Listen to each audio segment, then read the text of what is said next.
One of the most popular rhythm games online right now is Friday Night Funkin', so it's no shocker when a Roblox adaptation of Friday Night Funkin' was released, Funky Friday, it became one of the fastest growing Roblox games on the platform. Speaking of Roblox rhythm games, another decently popular rhythm game on the platform is RoBeats.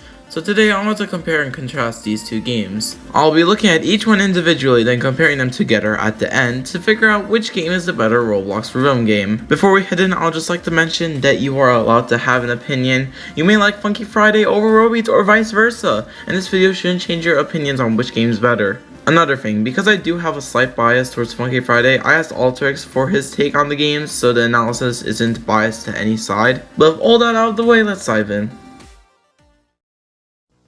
Let's start off with Funky Friday. One of the best things about this game is its customization accessibility. Basically everything in the game can be customized. Arrow colors, note speed, delays on hitting keys, animations, emotes, tags, spectate toggle, camera movement, shadows, disabling props, note size, middle scroll, down scroll, underlays, missed note sounds, everything. One thing that's really good about the game is that it gets updated extremely frequently with new songs, new maps, etc. If there's a song that has horrible charting, it gets fixed like in the next update or two. The con with the game is that every single song in the game, except for a couple exceptions, is from Friday Night Funkin' or a Friday Night Funkin' mod, so it can get a little repetitive.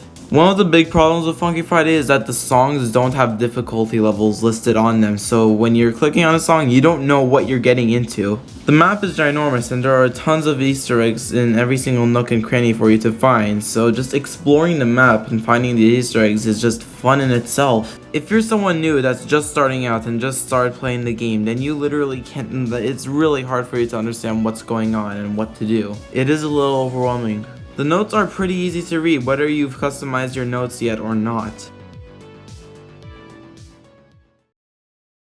Now let's look at the pros and cons of RoBeats. One thing that I've experienced every single time I've tried to play RoBeats is the fact that it takes absolutely forever for anything to load. Probably because there's a lot of songs in the game and the map is ginormous, but yeah. Speaking about the map of RoBeats, it is absolutely beautiful. It just screams positive energy and it looks absolutely amazing once everything has loaded in. It is so hard to play the songs that you actually want to play because every single one of them basically requires to be purchased from the store using the in-game currency.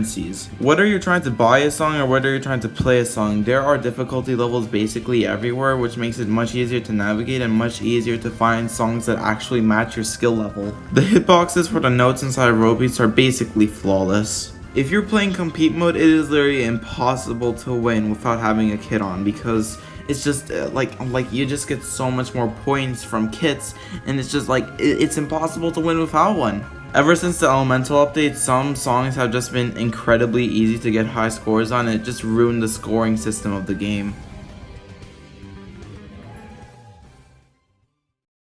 Now it's time to start deducting which is the better rhythm game, RoBeats or Funky Friday. The first thing very much worth noting is the fact that Funky Friday mainly has Friday Night Funkin' songs and Friday Night Funkin' mod songs that I stated before, as well as a couple exceptions such as Monster Cats. Meanwhile, RoBeats has literally such a big music genre, like there's so many different songs that you could pick from. So point 1 goes to RoBeats. Most of the songs featured inside of RoBeats are copyrighted, unfortunately, with a lot of the songs inside of Funky Friday not being copyrighted, with the only real exception being those anime songs. So this point goes to Funky Friday.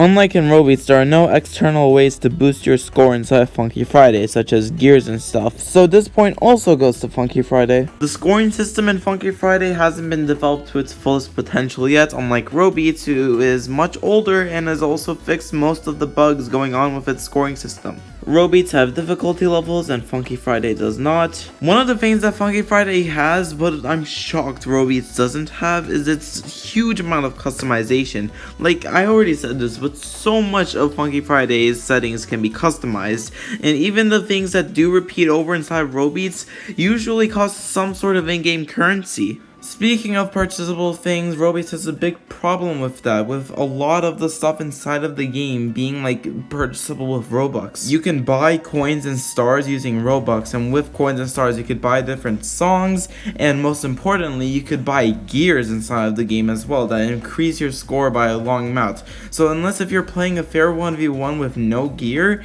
then it's just extremely one-sided. Whoever has the better gear wins. And with Funky Friday, everything that you could buy with Robux, none of it affects your gameplay, not even like the animations, none of that. And that's why I believe Funky Friday should take this final point and be declared the better rhythm game. But what do you think? Do you think that I'm right about Funky Friday being the better rhythm game, or do you think RoBeats is a better rhythm game? Let me know in the comments down below. As I said, please keep things civil. You're allowed to have an opinion. You might like RoBeats better than Funky Friday, and that's perfectly fine. Like this video and subscribe to my channel if you haven't already, because we're so close to 500 subscribers and it means the world to me. You could always unsubscribe later. Thanks for watching, and I'll see y'all in the next apocalypse. Bye!